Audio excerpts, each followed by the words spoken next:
नमस्कार, मी अश्विन बापट. आपण बघताय 10च्या बातम्या एबीपी माझावर. बुलेटिनच्या सुरुवातीला बातमी आहे विधान परिषद निवडणुकीसंदर्भात.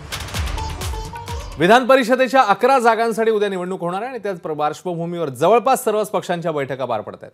काँग्रेस आमदारांच्या बैठकीला उद्धव ठाकरेंनी विशेष उपस्थिती लावली आहे. विशेष म्हणजे जितेश अंतापूरकर आणि झिशान सिद्दीकी या काँग्रेसच्या 2 आमदारांनी बैठकीला दांडी मारली आहे.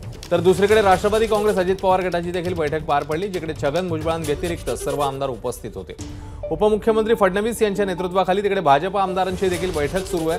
विधान परिषदेच्या मतदानात पहिली, दुसरी आणि तिसरी पसंती असं मतदान करावं लागतं. काही उमेदवारांसाठी दुसऱ्या पसंतीची मतं देखील महत्त्वाची ठरतात. त्यामुळे कुठल्या आमदाराने कसं मतदान करायचं ठरवून द्यावं लागतं आणि म्हणूनच या बैठका घेतल्या जात आहेत. या सगळ्याबद्दल अधिक जाणून घेऊया. आपले प्रतिनिधी निलेश बुधावले आता आपल्यासोबत आहेत. निलेश, एकूणातच सगळ्या मतांसाठीची आता फिल्डिंग लागते, काय अपडेट्स आहेत?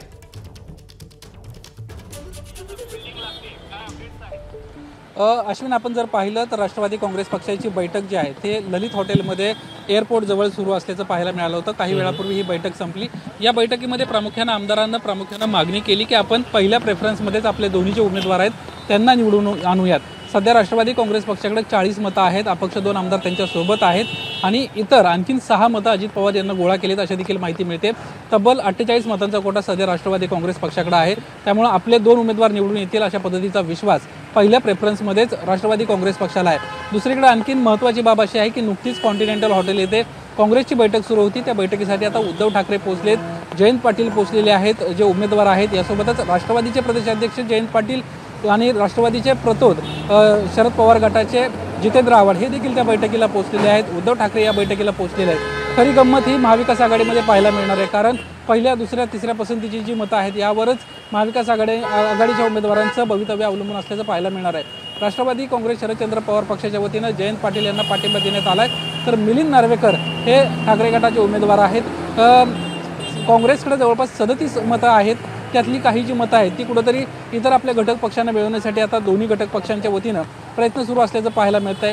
तर दुसरीकडं भाजप देखील कुलाबा परिसरामधल्या ताज प्रेसिडेंट या भागामध्ये या हॉटेलमध्ये आपली बैठक करताना पाहायला मिळत आहेत.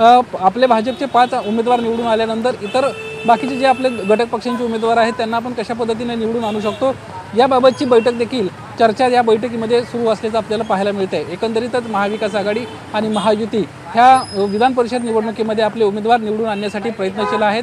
त्यासाठी ते प्रयत्न करत आहेत. मागच्या जर आपण विधान परिषदेच्या निवडणुकीमध्ये पाहिलं तर त्या निवडणुकीमध्ये भाजपनं ज्या पद्धतीनं विजय प्राप्त केला होता यावरून कुठंतरी भाजपच्या आमदारांचं मनोबल आगामी निवडणुकीच्या अनुषंगानं प्रचंड प्रमाणात वाढलं होतं.